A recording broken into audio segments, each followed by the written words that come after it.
Comment réussir son brevet de mathématiques 2021? C'est ce que nous allons voir tout de suite grâce à un exercice issu du brevet 2019 sur la trigonométrie, Pythagore et les triangles semblables.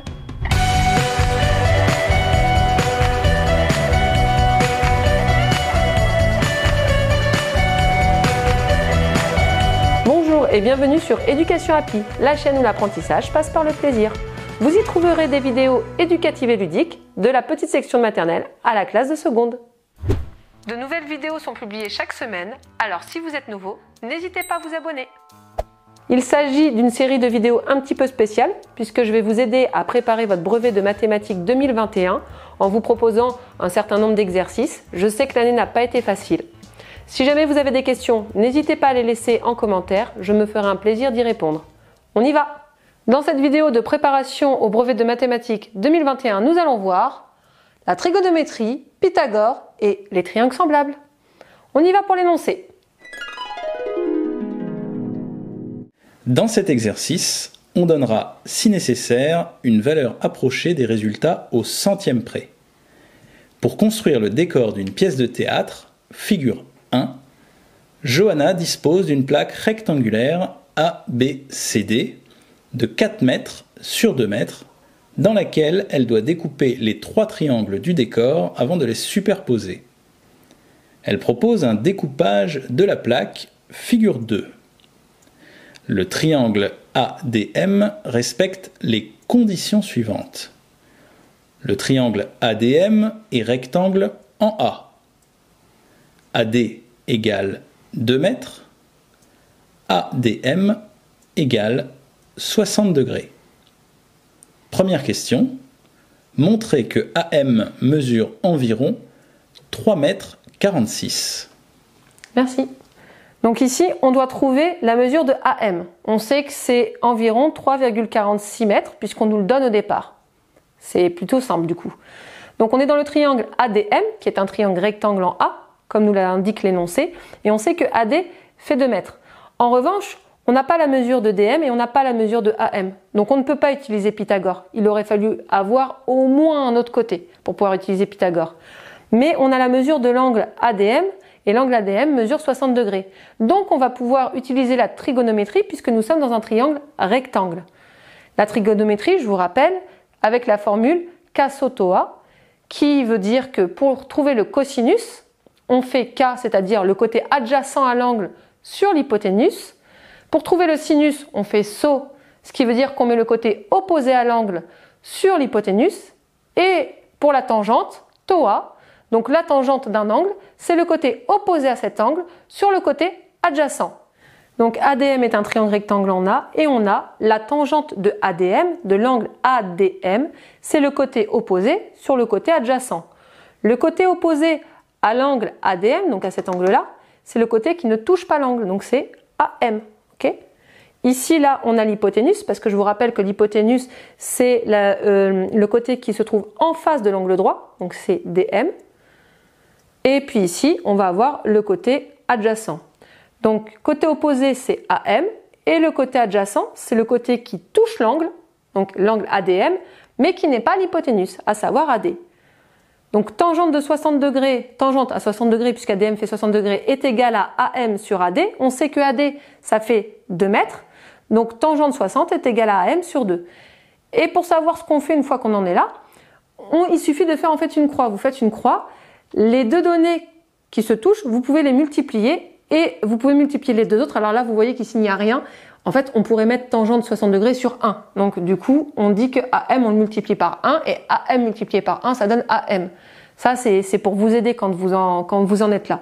Donc, du coup, AM, c'est égal à la tangente, à tangente 60 degrés fois 2. Okay, puisque ça fois ça, c'est égal à ça fois ça. Et ça, ici, je vous rappelle, on a dit que c'était 1 ou rien du tout. Et si vous faites sur votre calculette tangente 60 degrés fois 2, vous tombez bien sur environ 3,46. Donc AM est égal à environ 3,46 mètres, puisque ce côté-là est en mètres, donc la mesure qu'on trouve est en mètres. Question suivante. Question numéro 2. La partie de la plaque non utilisée est représentée en quadrillé sur la figure 2. Calculer une valeur approchée au centième de la proportion de la plaque qui n'est pas utilisée.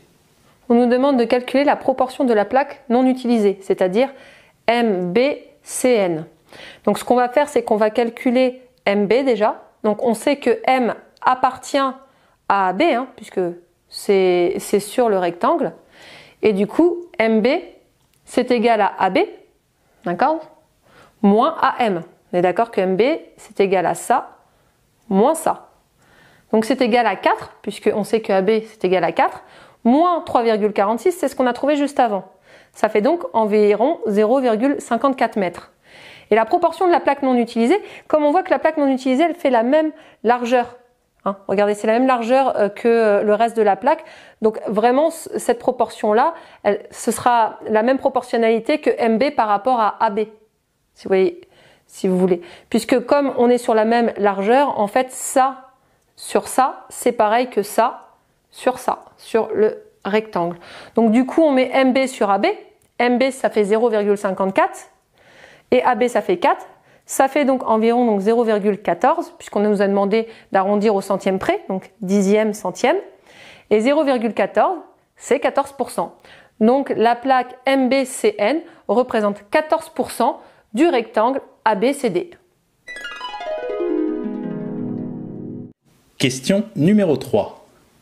Pour que la superposition des triangles soit harmonieuse, Johanna veut que les trois triangles AMD, PNM et PDN soient semblables. Démontrez que c'est bien le cas. Pour cette question, il y a énormément de rédaction. Donc ce que je vais faire, c'est que je vais tout faire à l'oral.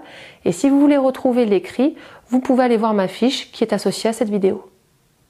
On sait que le triangle ADM est un triangle rectangle en A.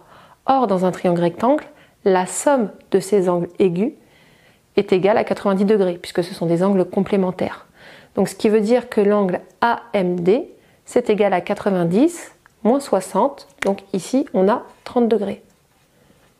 On aurait aussi pu partir du principe que dans un triangle, la somme de ses angles, donc de tous ces angles, c'est toujours égal à 180 degrés. Ce qui veut dire que l'angle AMD, c'est égal à 180 moins, entre parenthèses, 90, cet angle-là, plus 60, fermez la parenthèse, ça fait bien 30 degrés. On sait que ABCD est un rectangle, ce qui veut dire que l'angle ADC est un angle droit, donc un angle à 90 degrés.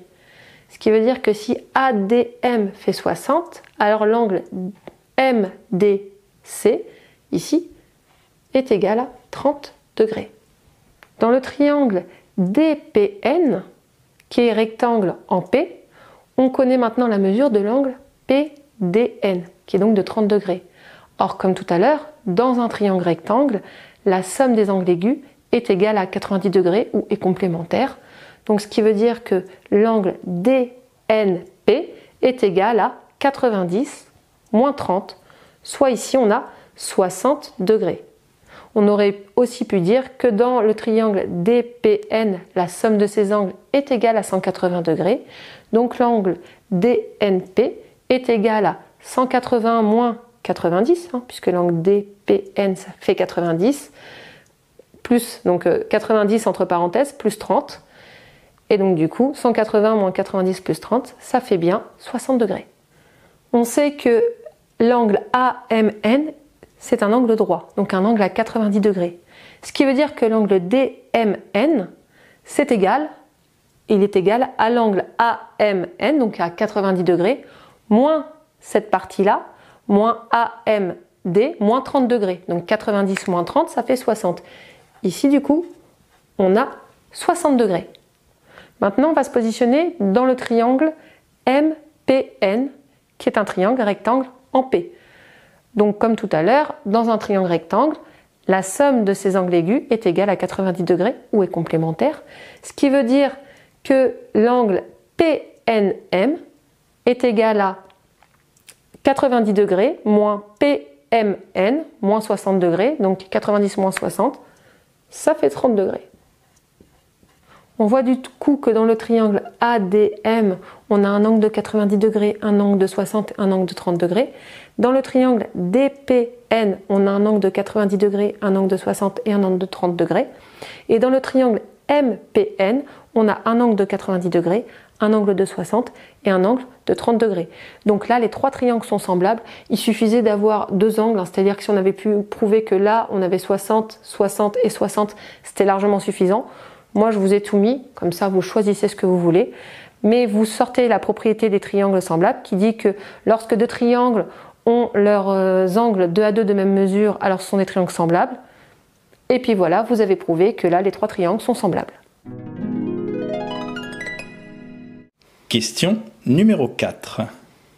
Johanna aimerait que le coefficient d'agrandissement pour passer du triangle PDN au triangle AMD soit plus petit que 1,5. Est-ce le cas? Justifiez. On sait que quand deux triangles sont semblables, il existe un coefficient de proportionnalité. Là, on veut connaître le coefficient d'agrandissement du triangle ADM par rapport au triangle DNP. Donc ADM est un agrandissement de DNP. On veut savoir si cet agrandissement est supérieur à 1,5 ou s'il est inférieur à 1,5. Pour cela, on va de nouveau utiliser la trigonométrie parce qu'au final, on connaît très peu de côtés. Là, on sait que ça fait 2 mètres. Là, on sait que ça fait AM, on sait que ça fait environ 3,46 mètres. Et puis, c'est tout à l'intérieur. Ça, DM, on ne le connaît pas. NP, on ne le connaît pas. Voilà, il nous manque des côtés. Il y a énormément de façons de calculer ce coefficient. Donc, moi, je vous en ai montré 3, mais il y a une multitude de façons. On peut faire le rapport entre AM et DP. Alors attention quand vous êtes dans les triangles, de bien faire attention d'être sur les mêmes côtés. Pour que ce soit plus simple, je vous ai mis des couleurs. Donc le côté AM du triangle AMD correspond au côté DP du triangle DPN. Le côté AD correspond lui au côté PN. Et le côté DM, qui est donc l'hypoténuse de ADM, correspond au côté DN, qui est donc l'hypoténuse du triangle DPN. Je vais calculer le coefficient d'agrandissement de chaque côté du triangle, mais le jour du brevet, vous pouvez faire un seul de ces calculs et vous choisissez celui que vous préférez. Donc là, je vais commencer par calculer le coefficient d'agrandissement de AM sur DP. AM, je sais que ça mesure 3,46 mètres. Par contre, DP, je ne sais pas combien ça mesure. Je sais que Johanna, ce qu'elle souhaiterait, c'est que le coefficient soit inférieur à 1,5. Donc lorsque je vais faire AM divisé par DP, il faudrait que je sois en dessous d'1,5. AM, donc comme je vous l'ai dit, je l'ai, c'est 3,46.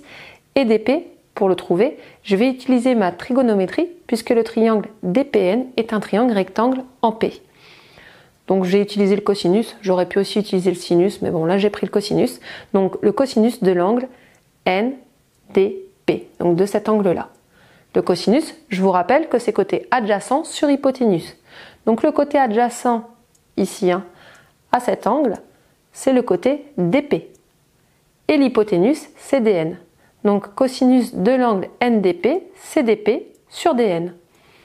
Le cosinus, il fait 30 degrés. DP, c'est ce que je cherche. Et DN, que j'ai ici, je vous l'ai mis, DN c'est égal à AM, c'est pareil que AM, c'est égal à environ 3,46 mètres. Donc cosinus 30 degrés est égal à DP sur 3,46. Du coup DP, vous vous rappelez, on fait comme un produit en croix, DP c'est égal à cosinus 30 degrés fois 3,46 et ça fait environ 3.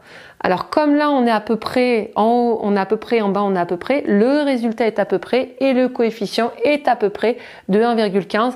De toute façon on est très largement en dessous de 1,5 donc c'est bon. Maintenant je vais calculer le coefficient de AD sur PN. Alors AD je l'ai, c'est 2. Et PN par contre je ne le connais pas mais je peux le retrouver toujours grâce à ma trigonométrie puisque nous sommes dans un triangle rectangle, je le rappelle. Le triangle PDN, rectangle en P. Donc là, j'ai réutilisé encore cette fois-ci le cosinus, mais cette fois-ci, j'utilise le cosinus de l'angle DNP. Donc le cosinus de l'angle DNP, c'est toujours le côté adjacent, mais le côté adjacent à DNP, cette fois-ci, c'est PN. Et l'hypoténuse, lui, c'est toujours DN. Donc ça donne PN sur DN.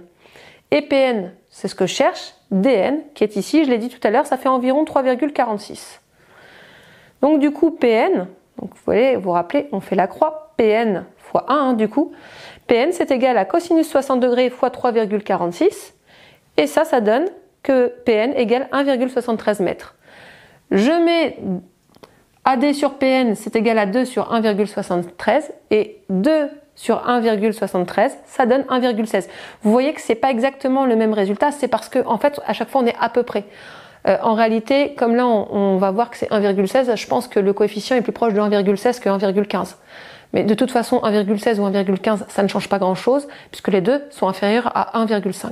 Maintenant, je vais calculer le coefficient dm sur dn. Donc, ce sont les deux hypoténusses. Alors, dm, cette fois-ci, je ne le connais pas, mais dn, c'est toujours 3,46. Donc, moi, je vais chercher dm. Alors, pour changer, j'ai mis le sinus. J'aurais pu utiliser le cosinus encore une fois, mais c'était juste pour changer. Donc, je prends le sinus de AMD. AMD, c'est-à-dire que le sinus, je vous rappelle que c'est SO, donc c'est côté opposé sur hypoténuse. Donc, le côté opposé au sinus AMD, c'est-à-dire que le côté qui ne touche pas l'angle, c'est le côté AD, sur l'hypoténuse, donc sur DM. Donc, sinus AMD est égal à AD sur DM. C'est 30, hein, donc sinus 30 degrés, c'est égal à AD, donc à 2 sur DM. DM, c'est ce que je cherche. Là, par contre, cette fois-ci, quand je fais mon produit en croix, vous voyez, on tombe sur DM fois sinus 30 degrés est égal à 2. Et donc, du coup, c'est vrai que c'était pas ce qui avait de plus pratique, mais je vous l'ai mis exprès, hein, comme je vous le dis. Et donc, du coup, DM, c'est égal à 2 divisé par sinus 30. Et si vous faites 2 divisé par sinus 30, ça fait 4. Ensuite, je remplace ici dm par 4, et quand je pose 4 divisé par 3,46, je tombe sur 1,16. Donc, le coefficient est bien inférieur à 1,5. Du coup, ça répond aux critères de Johanna. Et l'exercice est terminé. Vous retrouverez cet exercice issu du brevet 2019 sur le site educationhappy.com. Si vous avez des questions, n'hésitez pas à me les poser dans les commentaires. Je me ferai un plaisir de vous y répondre. Et je vous dis à très vite pour cette série spéciale brevet 2021 de mathématiques.